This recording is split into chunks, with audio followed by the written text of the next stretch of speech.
Assalamualaikum warahmatullahi wabarakatuh. Perkenalkan, nama saya Lawendi Winata. Saya Irwan Andriansyah. Saya Emakal. Kami dari kelompok 5 ingin mempresentasikan switching dan multiplexing. Baik, akan dibacakan oleh Haikal. Untuk yang pertama itu penjelasan dari switching dan multiplexing. Switching adalah proses pemindahan atau pengalihan data dari satu perangkat atau titik ke perangkat atau titik lainnya dalam jaringan komunikasi. Switching digunakan untuk mengatur bagaimana data dikirimkan melalui jaringan sehingga komunikasi dapat berjalan dengan efisien. Multiplexing adalah teknik yang digunakan untuk menggabungkan beberapa sinyal atau data dari sumber yang berbeda menjadi satu sinyal atau saluran komunikasi untuk dikirimkan secara bersamaan. Multiplexing bertujuan untuk memaksimalkan pemanfaatan bandwidth dan mengurangi biaya transmisi. Lalu di sini ada perbandingan antara switching dan multiplexing. Switching sendiri berfokus pada pengaturan jalur atau lokasi data sehingga dapat dikirimkan ke tujuan yang tepat. Sedangkan multiplexing berfokus pada penggabungan beberapa sinyal ke dalam satu jalur komunikasi untuk meningkatkan efisiensi penggunaan saluran. Lalu ada jenis switching dan cara kerja.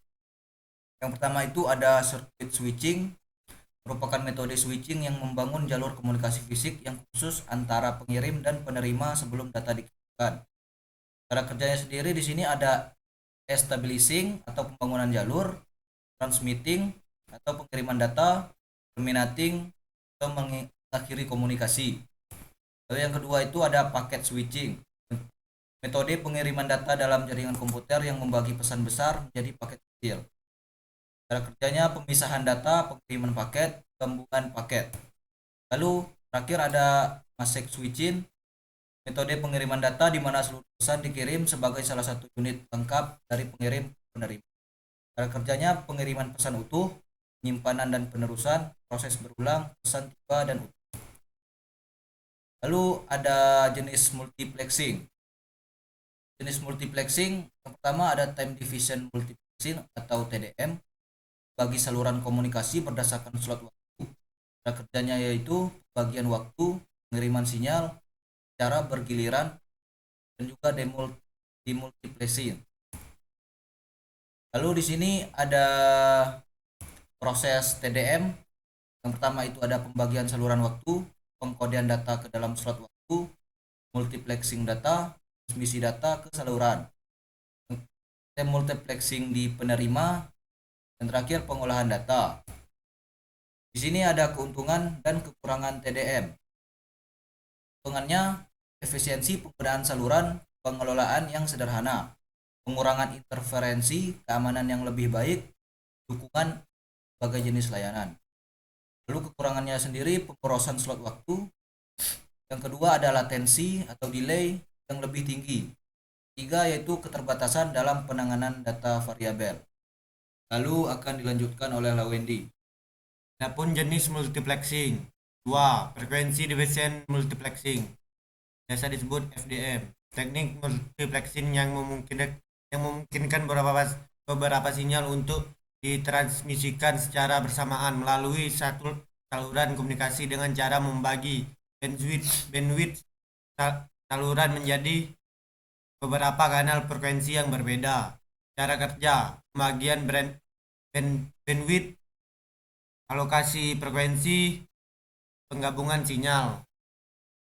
Proses FDM, pembagian spektrum frekuensi, modulasi sinyal, multiplexing, penggabungan sinyal, transmisi melalui saluran, penerimaan sinyal, demodulasi, pisahan sinyal untuk setiap pengguna, proses ulang, itu pun jika diperlukan.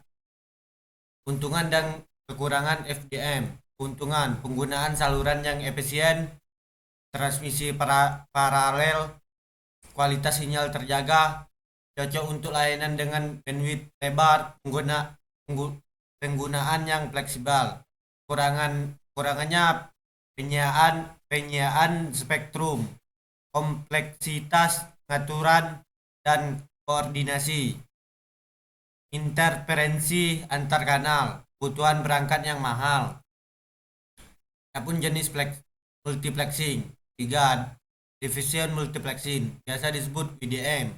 Teknik multiplexing yang digunakan dalam komunikasi optik untuk mengirimkan beberapa sinyal data melalui satu serat optik dengan cara memanfaatkan panjang gelombang cahaya yang berbeda. Cara kerjanya, bagian panjang gelombang multiplexing sinyal transmisi melalui serat optik. Adapun proses VDM, persiapan sinyal data, pemilihan dan alokasi panjang gelombang, multiplexing, transmisi melalui serat optik, penerimaan dan demultiplexing, demodulasi dan pemrosesan sinyal, penerimaan oleh pengguna. Keuntungan dan kekurangan VDM. Keuntungan, peningkatan kapasitas transmisi, penggunaan spektrum yang efisien, peningkatan keandalan dan kualitas sinyal, fleksibilitas dalam pengolahan bandwidth. Adapun kekurangannya, kompleksitas sistem, biaya perangkat yang mahal, isolasi dan pemisahan panjang gelombang, keterbatasan jarak transmisi.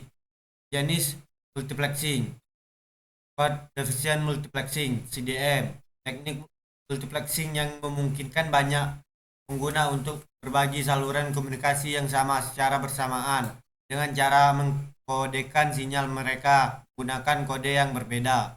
Dalam CDM, setiap pengguna diberikan kode unik untuk membedakan sinyal mereka meskipun sinyal tersebut ditransmisikan pada frekuensi yang sama dan dalam waktu yang bersamaan. Proses CDM, persiapan sinyal, penggunaan kode unik, modulasi sinyal dengan kode, penggabungan sinyal, transmisi melalui saluran, penerimaan dan pemisahan sinyal, demodulasi dan dekode, penerimaan oleh pengguna. Keuntungan dan kekurangan CDM. Keuntungan, efisiensi saluran, tahan terhadap gangguan, keamanan lebih baik, dan skalabilitas. Kekurangannya, interferensi antar pengguna, penggunaan sumber daya komputasi yang tinggi, dan penyelarasan kode yang rumit. Keuntungan multiplexing. Adapun efisiensi biaya, optimasi sumber daya, mengurangi koneksi, mendapatkan hasil yang lebih cepat. Selanjutnya akan dibacakan oleh Irwan Ardiansa. Baik, saya lanjut. Di sini ada kelemahan multiplexing, yaitu kompleksitas pengelolaan dan kemudian interferensi antar sinyal, gaya implementasi, kompleksitas sistem, dan delay atau keterlambatan. Implementasi multiplexing dalam komunikasi itu ada GSM, disebut juga Global System for Mobile Communication. Teknologi multiplexing pada jaringan GSM digunakan teknik time division multi access atau TDMA dan frequency division multi access atau FDMA. Contoh implementasi GSM. GSM menggunakan pita frekuensi 900 Hz atau 1800 Hz. Setiap saluran frekuensi kemudian dibagi menjadi 8 slot waktu menggunakan TDMA. Kemudian ada keunggulan switching, yaitu circuit switching. GSM PSTN yaitu jalur dedikasi, kualitas stabil dan minim stabil. Paket switching atau disebut Internet VoIP itu disebut efisiensi spektrum, skalabilitas, toleransi, dan kerusakan. Kelemahan switching. Kelemahan switching dalam jaringan komunikasi. Dalam komunikasi circuit switching atau GSM dan PSTN, setup time yang lama, kurang fleksibilitas, sulit skalabilitas. Paket switching, Internet dan VoIP. Delay variabel, kemungkinan kehilangan data, overheat dan processing. Tantangan di masa depan, yaitu skalabilitas jaringan, penanganan kebutuhan data yang terus meningkat, dan biaya implementasi teknologi yang tinggi. Peran switching dan multiplexing di era 5G. yaitu peningkatan efisiensi jaringan, dukungan untuk IoT dan latensi rendah, switching paket, network switching, dan terakhir ada OFDM atau orthogonal frequency division multiplexing. Kemudian ada inovasi terkini dalam switching, yaitu software defined networking atau SDN, optical switching, virtual routing, intent based network atau IBN, edge switching atau disebut edge computing.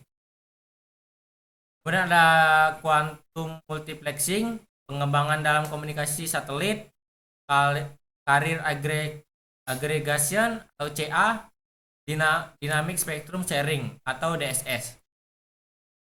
Kendala dalam switching dan multiplexing. Kendala dalam switching yaitu keterbatasan kapasitas jaringan, latensi, diferensi dan konflik data, skalabilitas dan manajemen jaringan, kendala dalam multiplexing, kompleksitas sistem, gangguan dan interferensi, keterbatasan bandwidth, dan kompleksitas pengelolaan kode.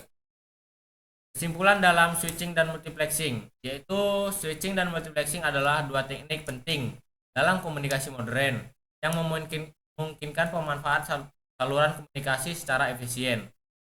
Switching memastikan data dikirimkan antara perangkat dengan cara yang efisien, sementara multiplexing memungkinkan beberapa sinyal dikirimkan secara bersamaan, meningkatkan kapasitas saluran komunikasi tanpa perlu menambah struktur fisik.